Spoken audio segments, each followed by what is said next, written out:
நம்ம சேனல் கண்டிப்பாக வந்து பார்த்தீங்க அப்படின்னா உங்களுக்காக டெய்லியுமே நம்ம என்ன பண்ணுறோம்னா 12th மாணவர்களுக்காக ப்ரேயர் பண்ணுறோம். கண்டிப்பாக நீங்கள் நல்ல மார்க் என்ன பார்த்தீங்கன்னா ஸ்கோர் பண்ணுவீங்க. என்னோட ஹேண்ட் ரைட்டிங் வந்து அழகாக இருந்தால் தான் தமிழில் மார்க் கிடைக்கும் அப்படின்னு சொல்லி தான் நம்ம நிறையவே நினைக்கிறோம். கண்ணுக்கு மையழகு, கவிதைக்கு முன்னுரை அழகு.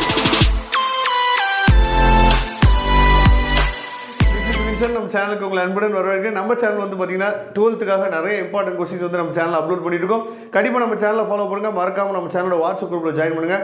ஏன்னா வாட்ஸ்அப் குரூப்பில் ஜாயின் பண்ணிங்க அப்படின்னா நம்ம போடக்கூடிய மாடல் கொஸ்டின் பேப்பர்ஸ், அதுக்கப்புறம் வந்து பார்த்தீங்கன்னா இம்பார்ட்டன்ட் லிங்க்ஸ் இதெல்லாம் நம்ம என்ன பண்ணணும் வாட்ஸ்அப் குரூப்பில் ஷேர் பண்ணுவோம். அதனால் கண்டிப்பாக வாட்ஸ்அப் குரூப்பில் ஜாயின் பண்ணுங்கள்.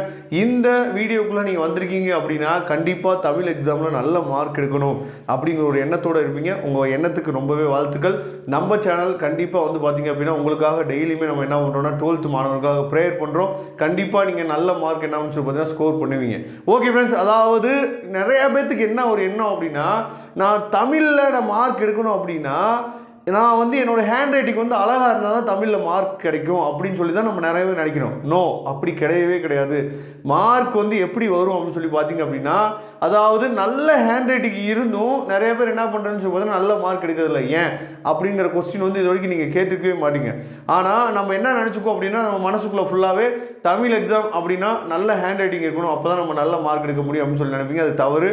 அதனால் என்ன பண்ணுறோன்னு சொல்லி பார்த்தீங்க அப்படின்னா, இப்போ இந்த வீடியோவை நீங்கள் ஸ்கிப் பண்ணாமல் லாஸ்ட் வரைக்கும் நீங்கள் கேட்டிங்க அப்படின்னா நிறைய விஷயங்கள் நம்ம என்ன பண்ண போகிறோம்னா புதுமையான விஷயங்கள் உங்களுக்காக நம்ம சொல்லிக் கொடுக்க போகிறோம். சரியா?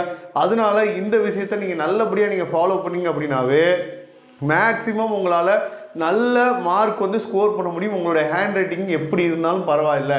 அப்போ எப்போயுமே தமிழ் எக்ஸாம் பொறுத்த வரைக்கும் நம்ம என்ன பண்ணோம் அப்படின்னு சொல்லி பார்த்தீங்க அப்படின்னா டிஃப்ரெண்ட்டாக நம்ம கொஞ்சம் ட்ரை பண்ணோம். அது என்ன சார் டிஃப்ரெண்ட்டாக ட்ரை பண்ணுறது அப்படின்னு சொல்லி நீங்கள் கேட்குறீங்களா?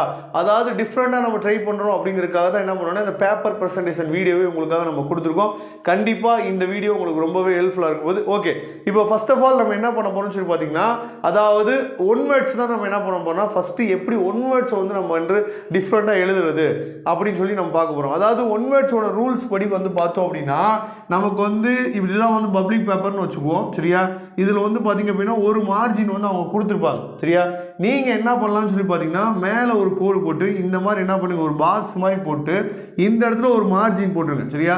இதில் கொஸ்டின் நம்பர், இதில் வந்து ஆப்ஷன், இதில் வந்து பார்த்தீங்கன்னா ஆன்சர். சரியா? இது மூணுமே கரெக்டாக இருந்தால் மட்டும்தான் நமக்கு என்ன பண்ணுவாங்கன்னு சொல்லி பார்த்தீங்கன்னா ஃபுல் மார்க் வந்து நமக்கு கொடுப்பாங்க. சரியா?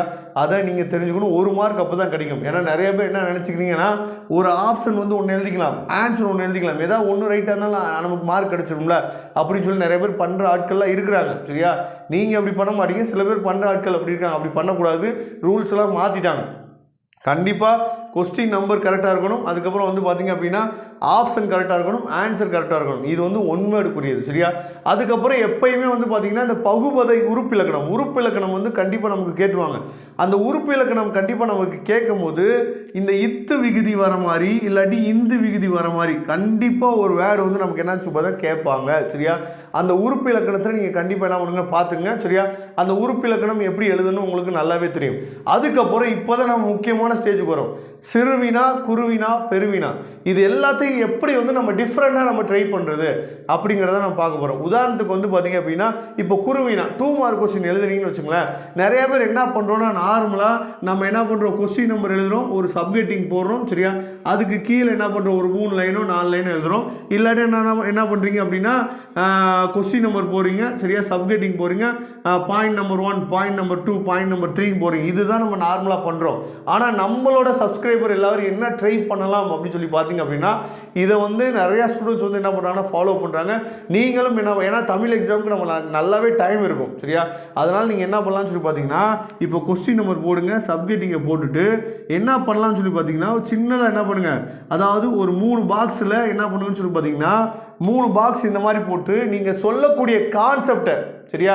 இப்போ நீங்கள் பாரதியாரை பற்றி நீங்கள் சொல்கிறீங்க அப்படின்னா பாரதியார் அவர் எந்த இடத்துல பிறந்தார், சரியா, அவர் எப்போ பிறந்தார் அப்படிங்கிறத மட்டும் இந்த இடத்துல நீங்கள் ஒரு பாக்ஸ் போட்டு இந்த மாதிரி காட்டிட்டு அதுக்கப்புறம் நீங்கள் பாயிண்ட் போட்டு என்ன பண்ணலாம், 3 பாயிண்ட் எழுதலாம், இல்லை இந்த மாதிரி பேராகிராஃபாக கூட எழுதலாம். எதுக்காக இதை சொல்ல வரேன் அப்படின்னா இதை நீங்கள், அதாவது பேப்பர் திருத்துறவங்களுக்கு என்னன்னு சொல்லி பார்த்தீங்கன்னா நீங்கள் யாருன்னு பேப்பர் திருத்துறவங்களுக்கு தெரியாது.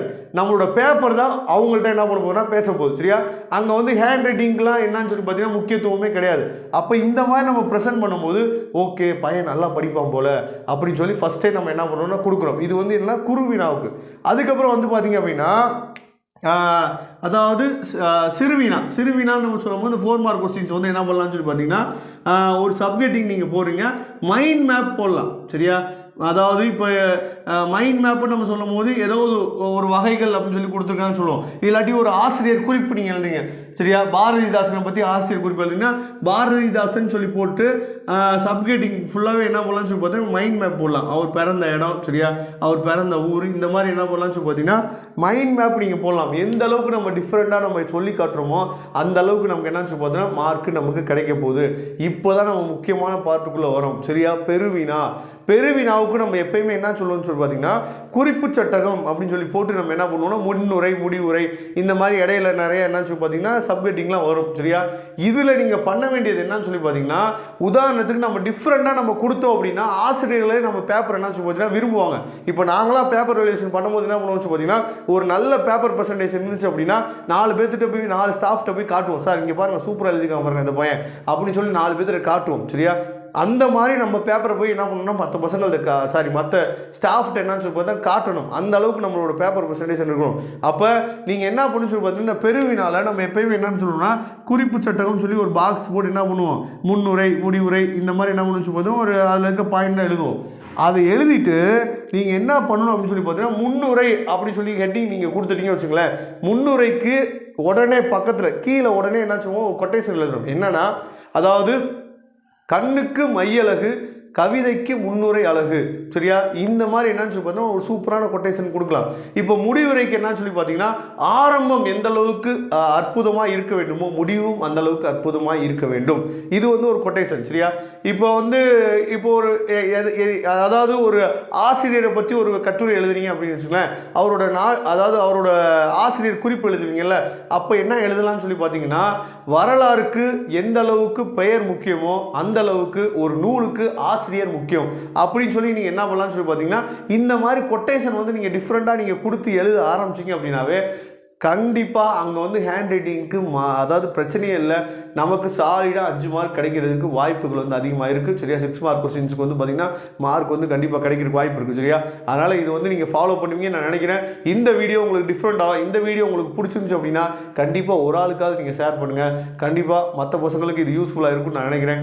Okay friends, thank you. நம்ம நெக்ஸ்ட் வீடியோ பார்க்கலாம். அதுவரை உங்களுக்கு விடைபெறுவது உங்கள் நண்பன் வின்சன். தேங்க்யூ. இப்போ நீங்கள் பார்த்துட்டு இருக்க இந்த நோட்ஸ் வந்து பார்த்தீங்கன்னா உங்களுக்குரிய மாடல் கொஸ்டின் பேப்பர்ஸ், அதுக்கப்புறம் வந்து பார்த்தோம் அப்படின்னா பப்ளிக் எக்ஸாம் பேப்பர்ஸ் எல்லாமே வந்து சால்வ் பண்ணி உங்களுக்காக என்னன்னு பார்த்தீங்கன்னா இந்த நோட்ஸில் கொடுத்துருக்காங்க 12th மேக்ஸுக்காக.